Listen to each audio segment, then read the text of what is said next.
Good morning everyone. आज के हमारे दो क्वेश्चन हम देखने को जा रहे हैं यहाँ पे। तो फर्स्ट वन क्वेश्चन है हमारा difference between trade and commerce.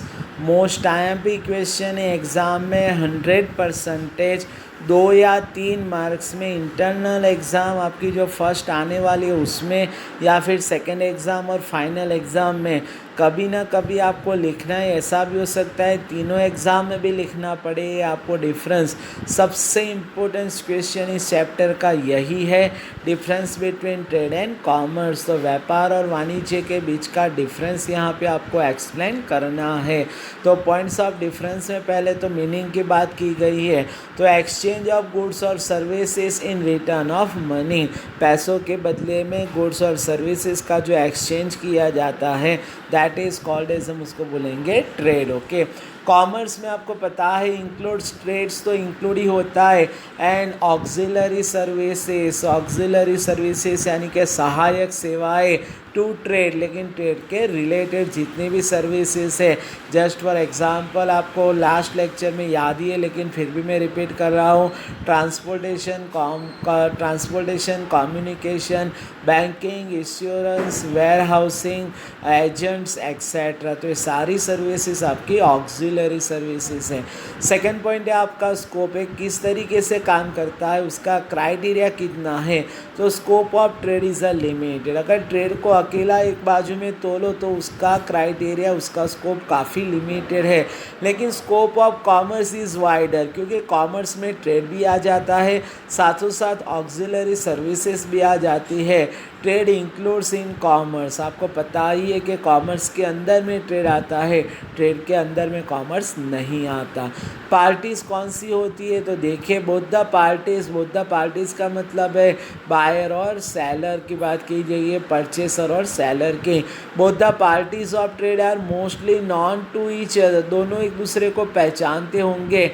And are in proximity यानी कि नज़दीक में, कोई नज़दीक का एरिया होगा और दोनों एक दूसरे को पहचानते होंगे तभी ट्रेड पॉसिबल है। लेकिन कॉमर्स कैसे पॉसिबल है, बोथ द पार्टीज में be at a distance place. देखिए वहाँ एंड अननोन भी हो सकती है और नॉन भी हो सकती है, ऐसा कोई ज़रूरी नहीं है।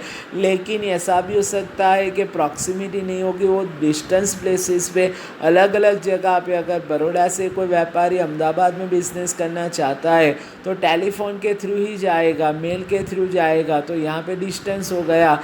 Even though they can obtain auxiliary services, भले ही वो दोनों ऑक्सिलरी सर्विसेज से क्यों ना ले रहे हो, लेकिन उनके बीच का डिस्टेंस भी हो सकता है और दोनों एक दूसरे को नहीं पहचानते हो, ऐसा भी हो सकता है। ओके, तो सबसे मोस्ट यहाँ पे बार बार मैं रिपीट करूँगा ये टॉपिक आपका कि एग्ज़ाम में आपको लिखना ही ऐसा समझ के चलना। ओके, चलिए लास्ट वन नया क्वेश्चन है हमारे यहाँ पे इंडस्ट्री।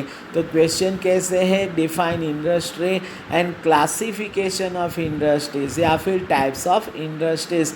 जिस तरीके के लास्ट लेक्चर में हमने देखा था कि भाई define trade and types of trade, तो यहाँ पे डिफाइन इंडस्ट्री एंड टाइप्स या तो फिर क्लासिफिकेशन ऑफ इंडस्ट्री। तो देखते हैं, पहले 3 लाइन मीनिंग में वही 3 लाइन लिखनी है।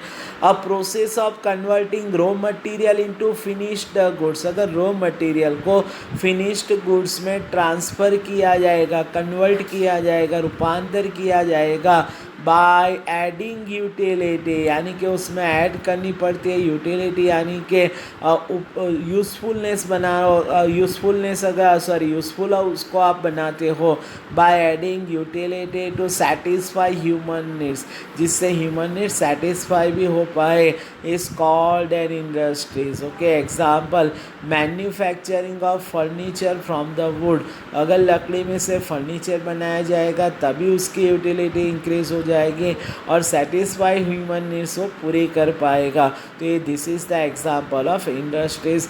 इसी तरीके से manufacturing of cloth from raw cotton, अगर रो कॉटन में से कपड़ा बनाया जाता है तो वो भी एग्जांपल है इंडस्ट्रीज़ का। इसी तरीके से मैन्युफैक्चरिंग ऑफ शुगर, अगर शुगर बनाई जाएंगे from sugar seeds, okay, sugar cane में से, ओके, शेलडी में से अगर शुगर बनाई जाएगी तो that is also example of industries, okay. चलिए, उसके बाद की 3 लाइन जो दिखाई दे रही है आपको, वो आपको नहीं लिखनी है, सीधा ही आंसर पे आ जाते हैं। क्लासिफिकेशन तो यहाँ पे 3 पार्ट्स किए गए हैं, primary industries, secondary industries and the last one is a tertiary industries. देखते हैं प्राइमरी इंडस्ट्रीज़ क्या है। दिस इंडस्ट्रीज़ आर फंडामेंटल यानी कि बेसिक भी लिख सकते हो वहाँ पे। Industries that are connected with sea यानी कि समुद्र के साथ जुड़ा हुआ होता है, लैंड ज़मीन के साथ, और एयर यानी कि हवा। तो हवा, ज़मीन और समुद्र यानी कि पानी के साथ जुड़ी हुई जो भी एक्टिविटीज़ होती है ना, that is called as primary industries. तो प्रोडक्शन एक्टिविटीज़ रिलाइड का मतलब होता है डिपेंड अपॉन, आधार रखना, ओके। तो रिलाइड ऑन नेचर, यहाँ पे नेचर पे ही आधार रख के काम किया जाता है।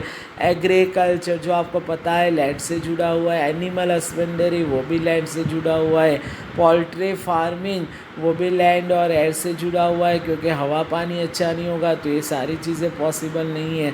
तो poultry farming are connected with land, तो ये सारी चीज़ें लैंड के साथ जुड़ी हुई है। इसी तरीके से फिशरीज, जिसको मत्स्य उद्योग, मछली का उद्योग, fisheries is connected with sea, तो सी के साथ कनेक्टेड है फिशरीज का उद्योग। तो जो भी हवा, पानी और ज़मीन के साथ जुड़ा हुआ होगा उसी इंडस्ट्रीज़ को हम प्राइमरी इंडस्ट्रीज़ बोलेंगे, ओके। तो ये आपका 2 मार्क्स का भी क्वेश्चन आ सकता है अलग से कि डिफाइन प्राइमरी इंडस्ट्रीज़ को आपको ये 3 लाइन लिखनी है।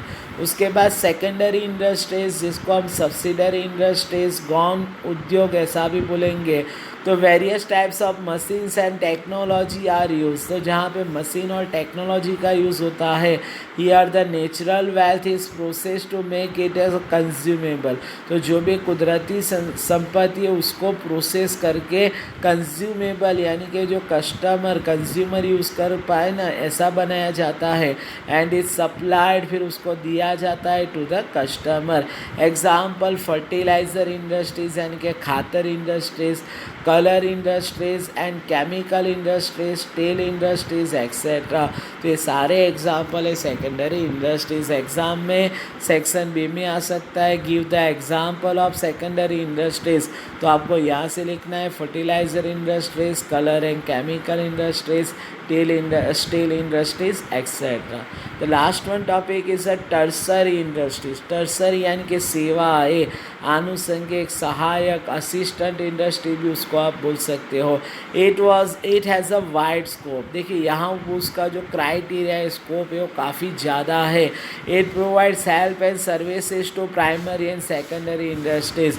देखिए प्राइमरी और सेकेंडरी इंडस्ट्रीज़ को अगर सर्विसेज नहीं मिलेगी तो वो अपना प्रोडक्शन या फिर काम नहीं कर पाएगी। बिसाइड्स दूसरी और अगर बात की जाए तो this it is very near to customers. देखिए कस्टमर के नज़दीक होता है, क्योंकि कोई भी अगर एग्रीकल्चर या फिर फैक्ट्री में भी फिनिश्ड गुड्स तैयार हो गया तो उसको कस्टमर तक पहुंचाने का काम टर्सरी इंडस्ट्री करती है।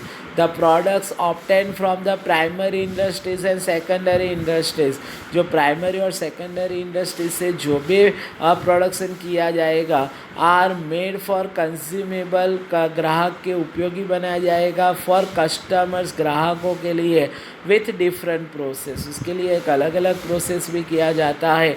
Example dairy industries, cold drink industries, bakery industries and so on. तो ये सारे एग्जाम्पल है टर्सरी इंडस्ट्रीज़ के। इसके अलावा प्योरली एग्जाम्पल अगर याद रखने हो तो tertiary industries also include the services of banking, insurance, transportation, warehousing, agents, communication etcetera. तो ये सारे आपके टर्सरी इंडस्ट्रीज़ हैं। देखिए यहाँ पे एक एग्जाम्पल है, तीनों इंडस्ट्रीज़ का साथ में एग्जाम्पल है। Production of wheat is a primary industries, क्योंकि वो लैंड के साथ कनेक्टेड है। अगर गेहूँ का उत्पादन होता है तो वो प्राइमरी इंडस्ट्रीज़ है। Production of floor from wheat, अगर गेहूँ में से उसके जो भी उसको पीस के जो भी बनाया जाएगा that is called as a secondary industries. And last one, production of bread, उसी फ्लोर में से अगर ब्रेड बनाया जाएगा, बिस्किट बनाया जाएगा फ्रॉम फ्लोर में से, it is a tertiary industries, वो सेवा उद्योग ऐसा हम उसको बोलेंगे। ओके, तो ये आपका पूरा चैप्टर यहाँ पे कंप्लीट हो रहा है।